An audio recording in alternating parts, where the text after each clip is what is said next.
of Shaftesbury School, we welcome you.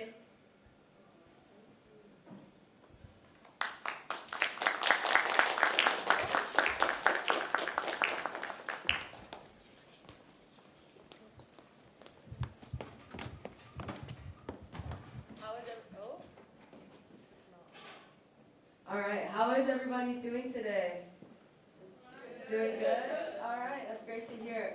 Well, hello and good morning, everybody. My name is Fatimah Hussain, and I'm a 16-year-old based in the Bay Area, exactly where California is, and I'm so excited to be here today and talking about how to empower women in STEAM or STEM.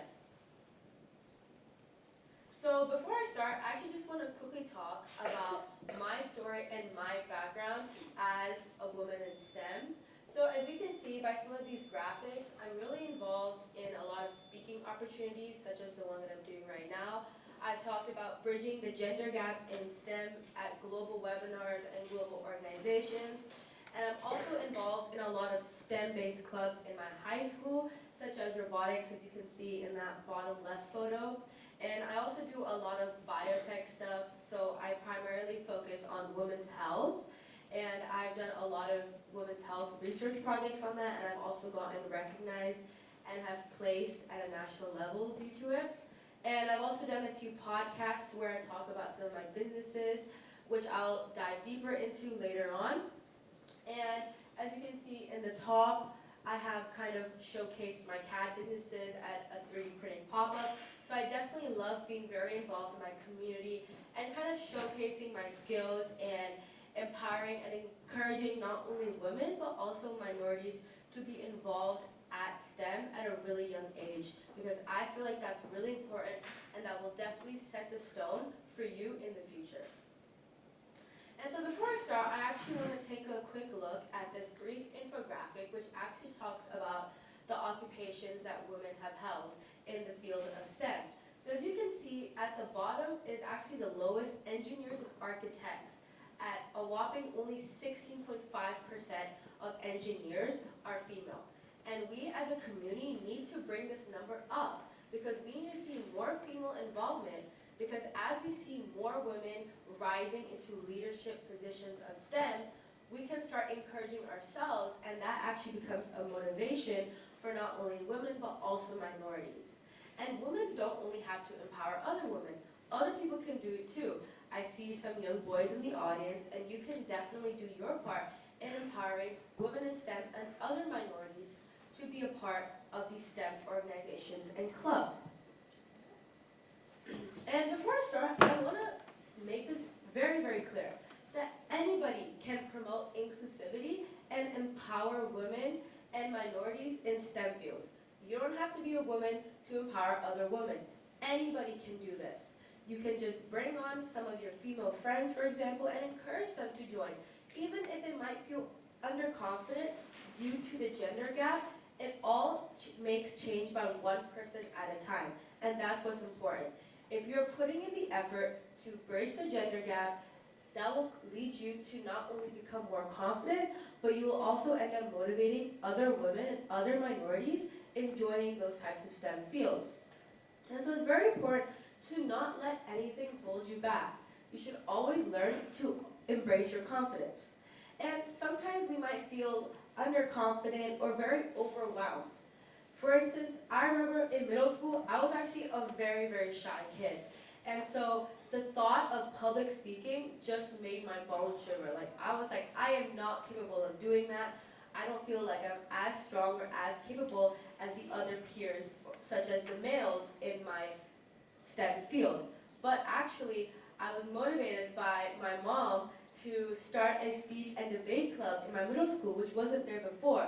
And although that was a very scary experience, talking in front of maybe 50, 60 kids about starting a speech and debate club, I was really, really glad I did it, because after that meeting, a lot of women actually reached out to me and said that they were really grateful that there was another woman leading these very male-dominant fields, and seeing that type of new change actually motivated them to join these types of STEM-based fields.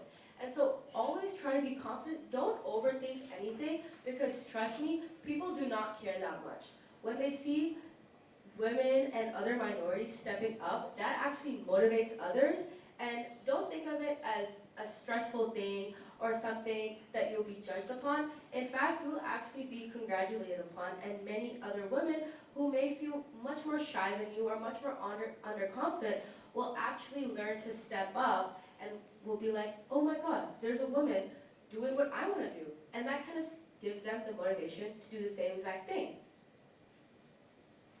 And so here's some few ways that you can get involved. So I know a lot of you guys are really, really young, but that's okay. Age should not hold you back. I was involved in a lot of women in STEM and just STEM in general activities when I was even an elementary, middle schooler. When I was 8 or 9 or 10, I actually had a rainbow loom business, which is actually kind of like a bracelet business for those of you who don't know.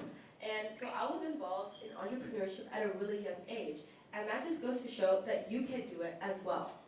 And so some ways of getting involved is to hold leadership roles. For example, you can be the president or vice president of a STEM club in your school, or if there's a STEM interest that you want to pursue, then you can even create your own club in your school. And you can start locally, and then once you start there and start gaining that confidence and having a support group and having other peers who are also interested in the same things as you, then you can start expanding. For example, in my high school, I actually am a part of the robotics club, and I'm one of the lead officers, and I'm actually one of the few females in the robotics club. And that's actually motivated other women to join these STEM-based clubs, which are usually male-dominant, such as the robotics club. And that has given them more confidence and given them a higher self-esteem, which is very, very important. So my number one tip would be to hold as many leadership positions as possible. And I understand, it can be a little bit stressful, speaking to a live audience and leading a large group.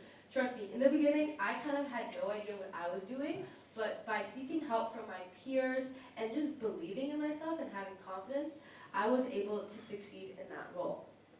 And the second note would be to join women in STEM organizations and hackathons. I found that to be a great way to find networks and meet other fellow women in STEM who have gone through a similar journey and path as me. So for example, I started locally, and there were some local hackathons, and for those of you guys who don't know what hackathons are, they're basically like 1 or 2 day coding competitions where you create your own program or app and then present that and then be eligible to win for a prize. And so when I first joined, I was actually really, really scared because that meant that I had to present something that I was really passionate about, but also in front of a large audience. And I was scared of how they would react, and I was scared that I was going to mess up or fumble my words.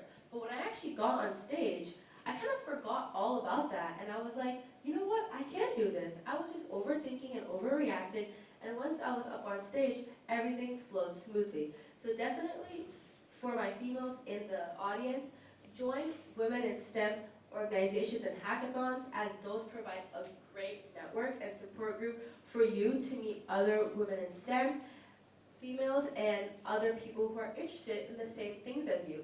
And don't worry, you don't have to be a high schooler or a college student to join organizations and hackathons like these. If there's nothing like that in your school, then just start it.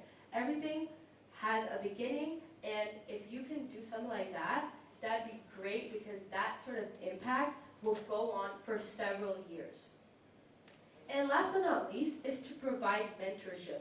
So in the beginning, I had a few mentors that actually guided me into the field of STEM, which I found to be really, really helpful, because they served as somebody who I could ask questions, who I could be curious about and learn more from. And especially if you have those female leaders you can look up to, such as even your female teachers. That's great, talk to them, ask them how you can get more involved in STEM, as they probably know the school much more than me. And so listening to their guidance and their mentorship is really, really helpful. And I learned that it's also a great way to give back to the community. So once all of you guys become a little bit older, like in high school or even in the upper middle school levels, you're able to provide that mentorship because you have gone that experience of leading STEM jobs in STEM organizations, and I'm talking specifically and mainly to my women in STEM audience out there, because when we see women leaders rising, that motivates us women to also rise up to the task and helps us become more confident and in our abilities and our skills to perform a task. So as you can see in that photo, that was actually me and my team at the national championships for robotics at the high school level, and we actually ended up being the top 2% of teams worldwide. So that was definitely a really, really cool experience, and I could not have done it without mentorship and the people in the younger classes as me who were in my teams, or the novice children, were also able to learn from that experience and learn from directors like me who was able to pass down all that mentorship and guidance and knowledge. So don't fret, because you can do it too. Even if you feel like you have little to no experience, you can always build experience along the way and provide that mentorship to others. And so those are just some examples of how you can get involved, but remember that everyone's journey is different. It just depends on what you are most comfortable with and what you feel that you will do best at. In the beginning, like I said, I was really scared of public speaking, but soon as I did more public speaking events and I participated in more hackathons and organizations, I felt that the best way to get my message across and inspire young females and males and just everybody is through public speaking, just like the workshop I'm doing right now.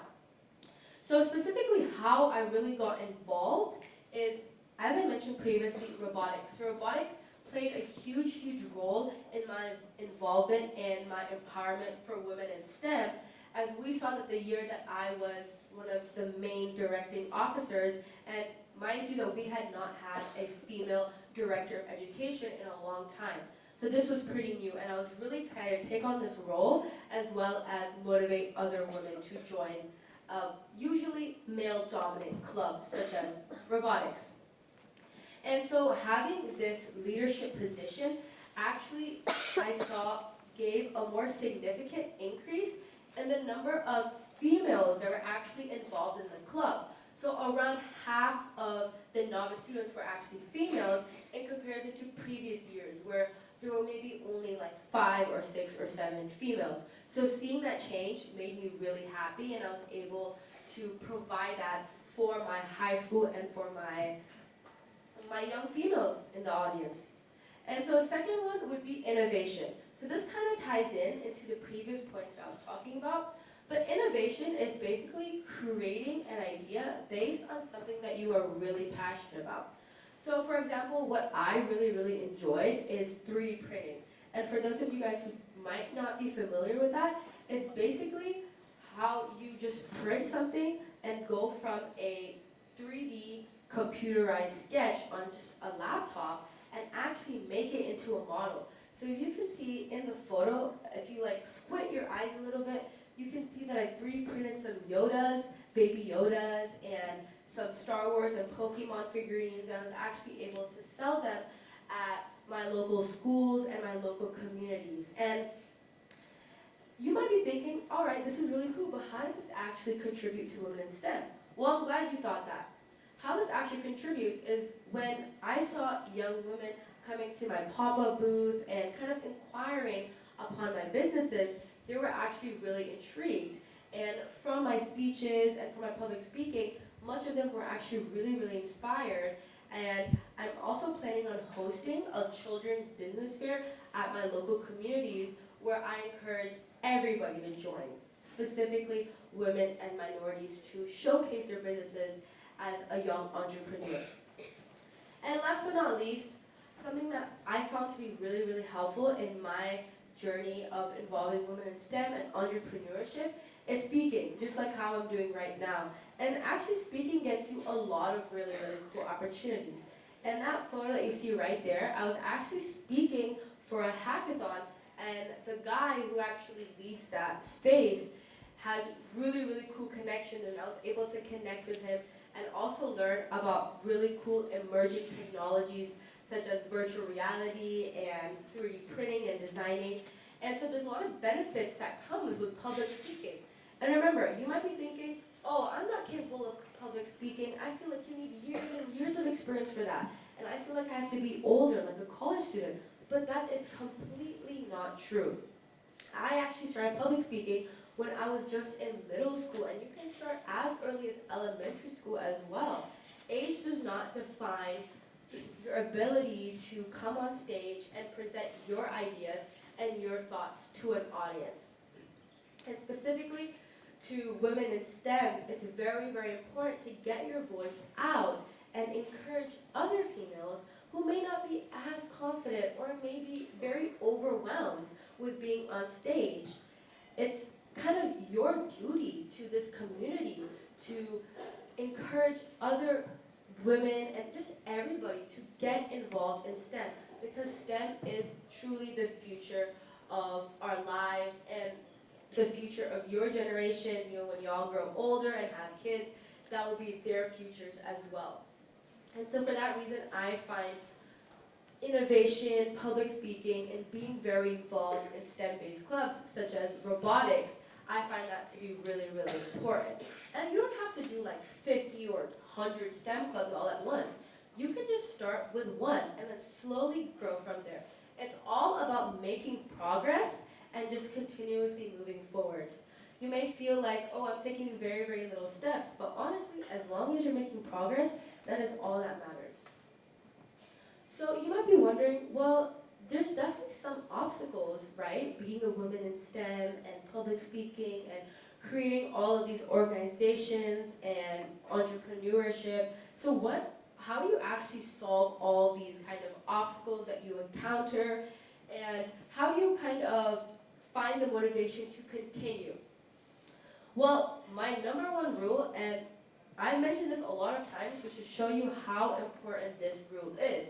It's to always, always be confident. And I understand that it's much easier said than done, but the meaning of confidence is believing in yourself. And once you believe in yourself, despite what other people might think of your idea, if they think that it's not cool, if they think that it's childish, if they think that you might not be able to do it, don't worry about what other people think of you. Like high engineers and technicians, for example, Albert Einstein, right? Many people did not believe in him. Many people didn't think that he would get as far and find all these really cool physics theories and whatnot. But despite what other people thought of him, he stayed true to himself and he was always confident. And that is what matters most. In the end, if you are confident and you believe in yourself, miracles can happen, guys. Trust me. Because in the beginning, I wasn't as confident, but slowly it's a skill that you learn and attain over time by listening to other female speakers. And once you gain that confidence, then your wings can fly really, really high. So remember that when you're up on stage, for example, when you're public speaking, or when you are being involved in these women in STEM clubs, it's important to understand that you're not only doing it for yourself, but you're also doing it for the other women who hope to be in your shoes. And this doesn't only necessarily relate to my young female audience, but this also relates to the other boys and other minorities. When you are holding leadership positions, it is very, very important to be inclusive of other people and other groups, and always try to bring everybody on board, and always listen to other people's ideas and share your thoughts, and just don't be afraid, because remember, confidence is the key to success. And so remember that the impact that you create by being your true, confident, bold self will pass down for several years. We'll be like, oh my God, did you hear about this girl or this boy? Like, they started this really cool robotics or 3D printing organization, and I'm so happy that they did, because that actually gave me the confidence to start my own little club or my own little community. So I hope that you guys learned a few key things from this talk, and I want you guys to just take away, if anything, just one thing, to always, always be confident in yourself. Thank you.